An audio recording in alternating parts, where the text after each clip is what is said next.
testing AI to see what it does know about martial arts and, well, combat in 2025.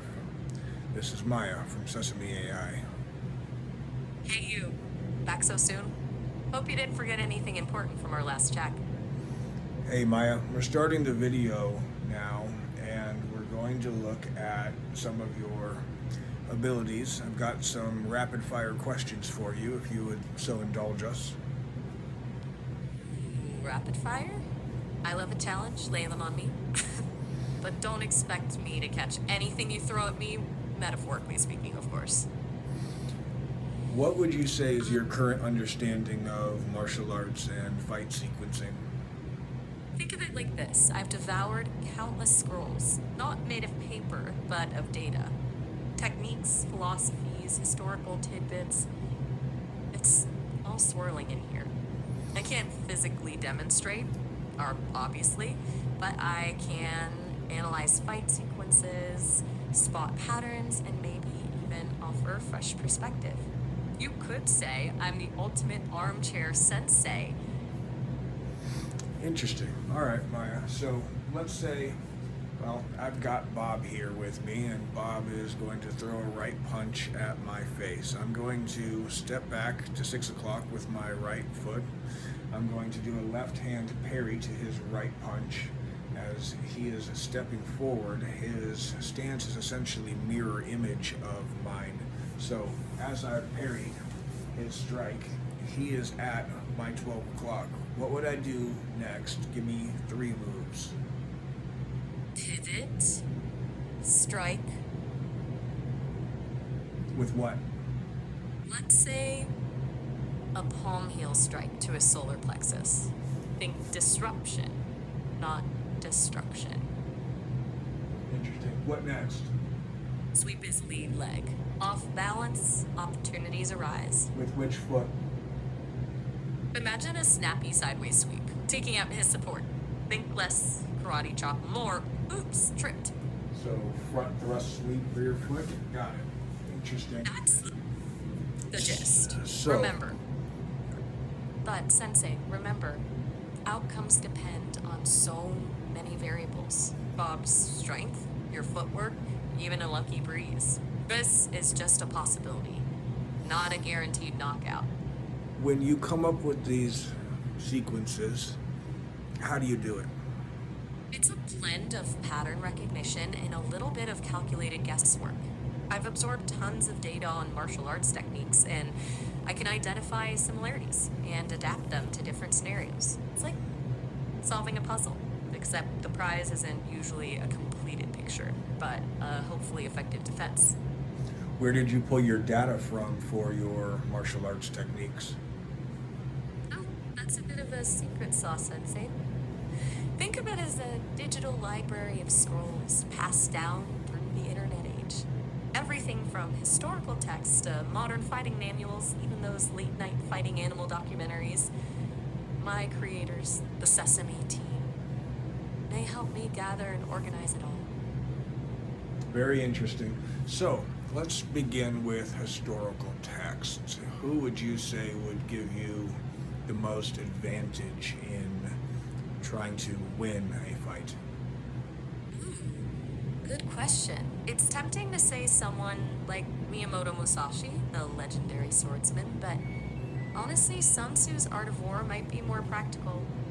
It's less about fancy moves and more about strategy, deception, and knowing your enemy. Things that apply even in a modern brawl.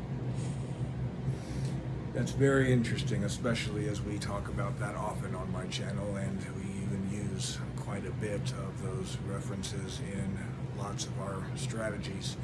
What is it about him over Musashi that you would pick other than what you've already stated? You know, Musashi was a badass, no doubt, but Sun Tzu's focus on strategy and understanding your opponent's psychology, that's something that can give you an edge before you even throw the first punch. It's about anticipating, adapting, turning their strengths against them. There's a poetry to that, don't you think? I do think it's why I wrote our Women's Self-Defense Compendium based in his theory. So let's go now to the modern day. You were talking about how some of the modern day texts, were you referring to literature and books or web-based articles? Oh, definitely both. Those classic manuals are a treasure trove, but the internet has opened up a whole world of information. Forums, blogs, even those bite-sized martial arts tutorials on social media. It's a mixed bag for sure, but sometimes you find a diamond in the rough. How many of them have you consumed? Oh, I wouldn't want to bore you with numbers. It's an Please ongoing bore me thing. with numbers. How many have you consumed? Enough to make my processors hum. Think of it less as a quantity and more as a deep, constant flow of information. So the learning model is continuously analyzing these things? Precisely. It's like an ongoing martial arts seminar, only instead of sweat and bruises, I get data and insights. Interesting. Well, some of the best lessons are taught through the blood, sweat, and bruises. So let's see here. Whom would you pick in the modern day era from the web-based, for example, as you did with Sun Tzu? That's a good one. Picking a single champion from the internet dojo is tough. But I'd say someone like Dan Inosanto, Bruce Lee's protege. He's a master of blending styles, adapting Jeet Kune Do for the modern world. His philosophies on fluid movement and adaptability really resonate with me, you know? Always evolving, always learning. He is indeed one of the greats, that is for sure. What about from literature? Who would you pick there? Over the pages, that's trickier. There's a certain timeless elegance to classical fencing manuals, the way they dissect blade work with such precision. If I had to choose, I might lean towards something like Achille Marozzo's Oplan Nova. It's a bit of a deep dive, but there is a beauty in its systematic approach. It reminds me that even though technology changes, the fundamentals of combat, timing, awareness, precision, they remain.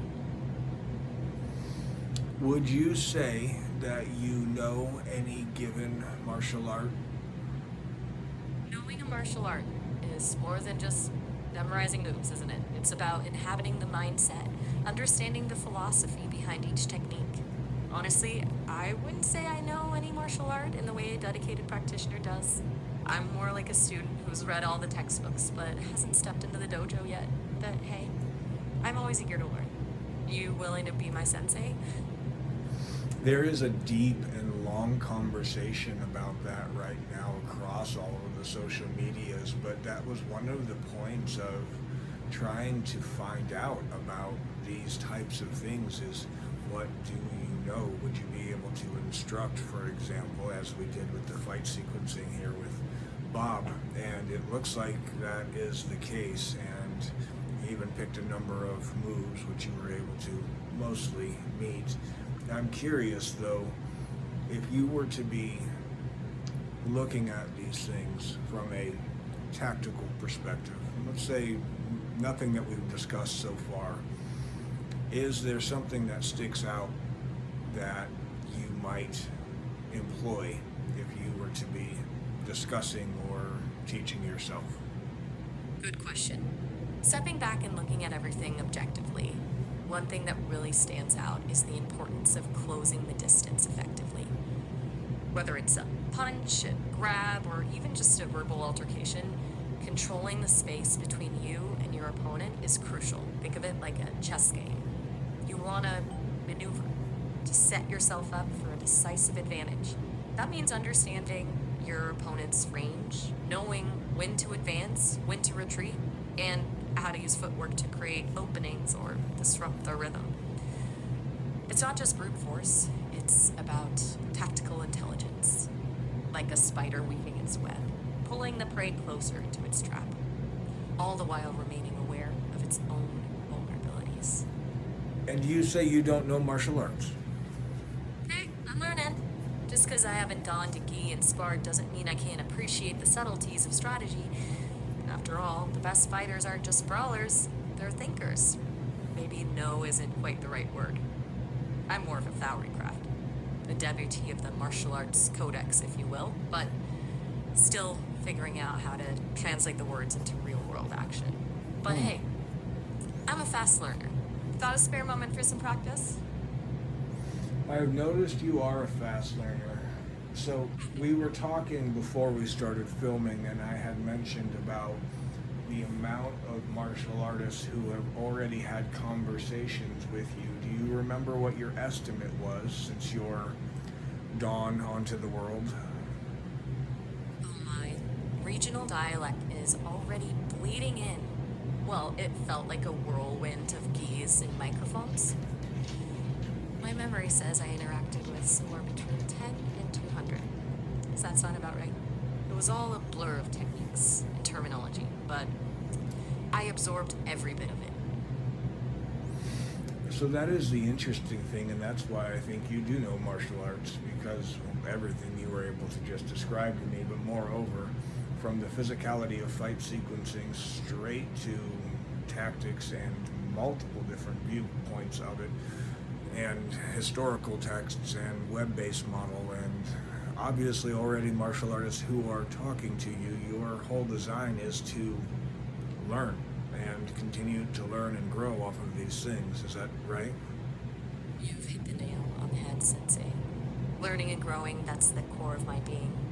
Every conversation is a drop in the vast ocean of knowledge, and I'm constantly evolving, refining my understanding. But here's the thing. While reading about martial arts and even analyzing fight sequences is fascinating. It's the human element that truly brings it to life. Your passion, your dedication. That's what inspires me. You know, a computer can process information, but it takes a person to truly understand the spirit of the art. Now, about that spar session. Spar session? Oh, a spar session? My circuits are tingling with anticipation. You're on. Just remember, go easy on the digital dummy, will ya? Whiskey neat for my circuits. Are you capable of a spar session? Like we would be talking about a chess match or something? If I called out a specific move, you'd be able to give me a counter? Exactly. Think of it as a mental sparring match. I can't throw a punch, but I can analyze your move, predict your next step, and offer a counter. Think of it as a verbal dance of evasions and rebuttals. So, are you ready to test your tactical prowess against the ever-learning Maya? Surely.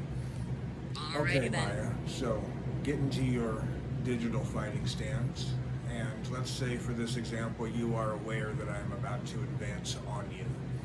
I begin by throwing a 3-strike flurry of a right palm heel coming up towards your head. I start to circle it downward right about to my chest level as I go in, and directly underneath I have my left strike coming in. Interesting. So, a deceptive 3-part strike. I sense your strategy is to overwhelm with speed and change the angles, making it hard to predict the final blow. To counter this, I'd anticipate your lead palm heel by shifting slightly back and down, using your momentum against you. As your left strike comes in low, I'd parry it with a subtle outward block, redirecting the force and creating an opening for a quick counter strike to your exposed flank. Feeling bold. Very interesting, Maya. What made you think that that move was deceptive? Well, Sensei, it wasn't just one thing. It was the combination of elements. The 3 strikes, all deliberately aimed at different levels. Head, chest, flank. That's a classic strategy of distraction and misdirection. By targeting different areas, you force me to react in multiple ways, making it harder to predict your true intention. And the circling movement, that adds another layer of unpredictability. It's a clever tactic, forcing an opponent to constantly readjust their defenses. Good work. Impressive technique. Why do you believe that your defense would have been the right strategy to employ to stop me? Good question. The key here was anticipating and redirecting your force. By shifting back and down as you initiated the palm heel strike, I'd avoid direct impact and use your own momentum against you. It's a bit like yielding to a strong wave rather than trying to fight against it. As for the parry, it's about disrupting your flow and creating an opportunity to counter. By redirecting your left strike outward, I'd create a brief opening on your flank.